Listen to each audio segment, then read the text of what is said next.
21 करोड़ 68 लाख की लागत से बना रोड ओवरब्रिज लोकार्पित। बालाघाट को मिली बड़ी सौगात। स्मार्ट पेट्रोलिंग की और बालाघाट पुलिस का बड़ा कदम, पीएमएस सिस्टम बना असरदार हथियार।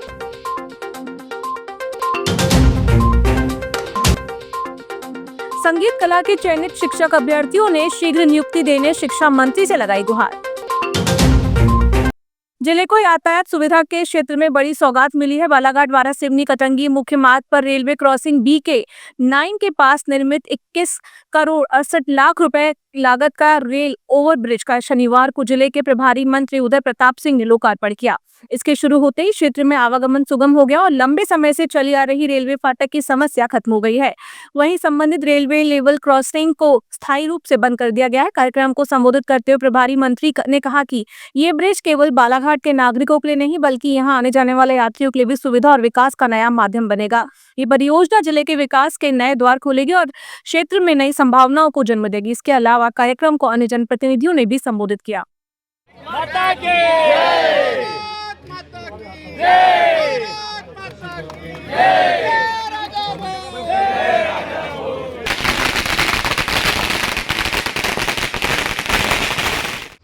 ये बड़ा सुखद क्षण है जब अब से लेकर आगे आने वाले समय में जब तक हमारी ये संस्कृति रहेगी, इसका लाभ, इस पुल का लाभ आगे आने वाले समय में लोगों को मिलने वाला है। तो बालाघाट वासियों के साथ सभी इस पुल का जिनको लाभ मिलेगा उनको मैं बहुत बधाई देता हूँ, शुभकामनाएं देता हूँ।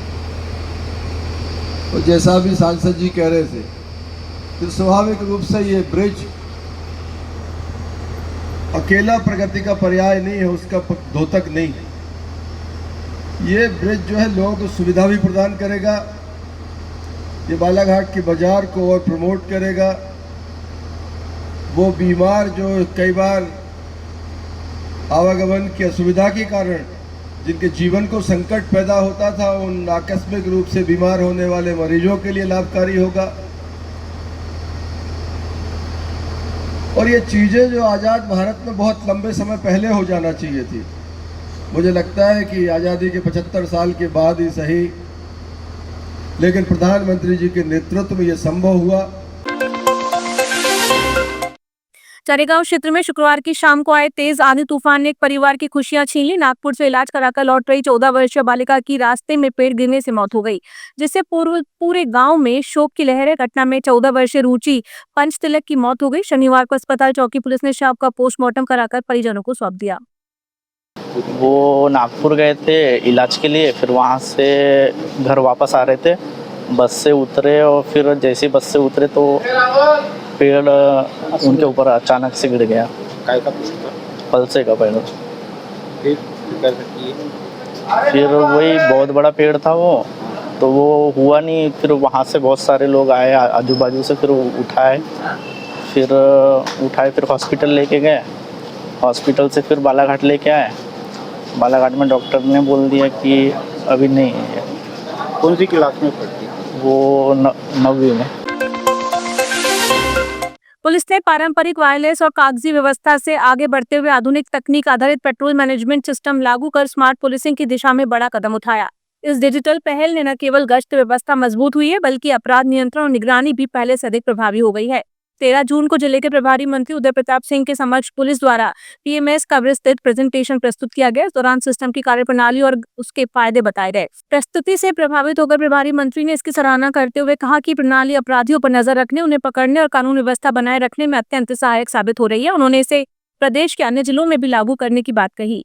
निर्धारित समयावधि में नहीं कर सकता और कौन कौन सपोर्टिंग सिस्टम इसमें हम और जोड़ सकते हैं, वो सारे विभाग सारे प्रयास करके ये बालाघाट में एक नवाचार हुआ। पिछले दिनों हम लोग करीब 1.5 साल पहले जब एक हमारा दौरा कराया था, किसी इंडस्ट्रियलिस्ट ने 2-3 स्कूलों को रेनोवेट किया था, उनको अच्छा तैयार किया था। मैं स्वयं वहाँ गया था, उनकी प्रशंसा करने गया था। काफ़ी अंदर के गाँव में था काम वो एक यहाँ के स्थानीय मतलब जनप्रतिनिधि प्लस हमारे ऑफिसर्स की उनके प्रयासों से संभव हुआ था।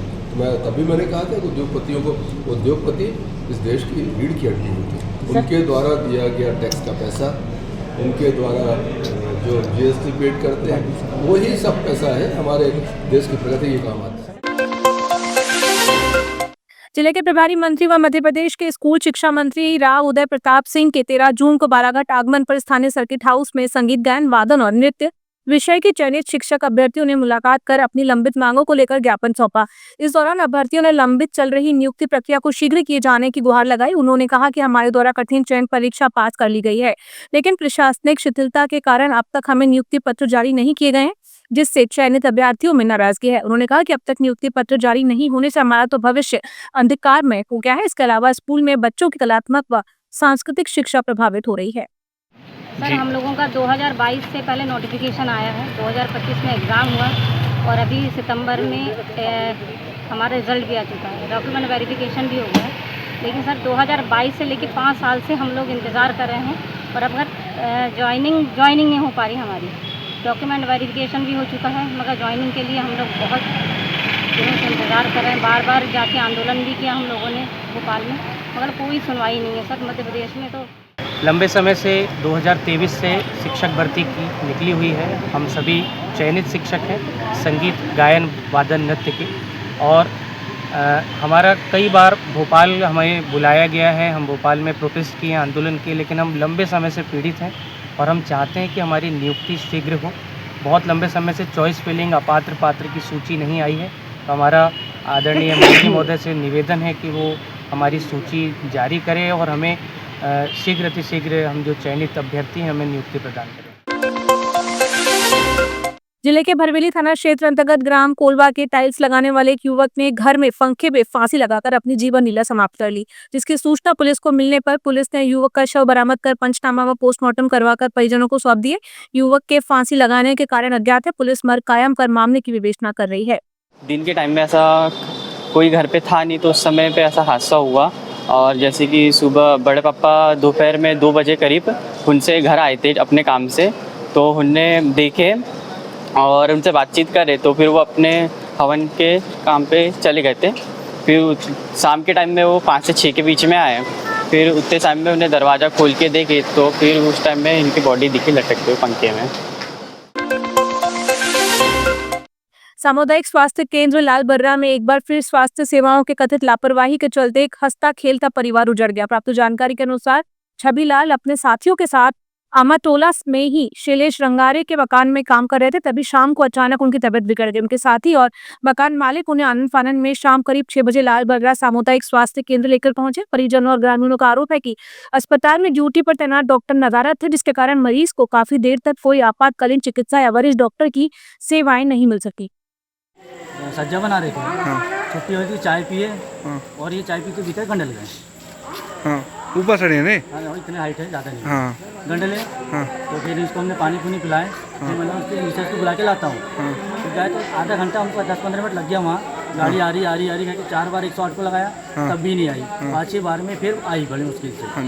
जब दूसरी गाड़ी बना रहे तब आई, तो उसने बोला कि अब इसमें ले जाओ। अब यहाँ आए तो 2 मैडम थी, बाकी कोई नहीं था। डॉक्टर कोई नहीं था यहाँ पे, सिर्फ नर्स लोग थे यहाँ पे बस। कृषि उपज मंडी समिति लालबर्रा के अंतर्गत नवनिर्मित कमर्शियल कॉम्प्लेक्स की दुकानों की नीलामी प्रक्रिया इन दिनों चर्चा में है। मंडी सचिव युवराज ठाकरे ने जानकारी साझा कर बताया कि नीलामी में शामिल होने के लिए फॉर्म खरीदने और डीडी जमा करने की अंतिम तिथि 19 तारीख निर्धारित की गई है। अब तक कुल 30 आवेदन खरीदे जा चुके हैं। एक तरफ जहां विभाग नीलामी की तैयारियों को अंतिम रूप देने में जुटा है, वहीं दूसरी तरफ स्थानीय लोगों और संभावित खरीदारों में दुकानों की वर्तमान स्थिति को लेकर भारी असंतोष देखा जा रहा है। कॉम्प्लेक्स के कमरों में लगे शटरों की हालत अभी से बेहद जर्जर और गंभीर हो चुकी है, जिससे निर्माण कार्य की गुणवत्ता पर भी सवाल उठ रहे हैं।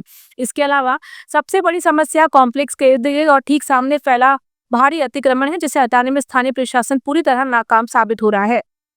सर, कॉम्प्लेक्स की नीलामी की अंतिम तिथि क्या है?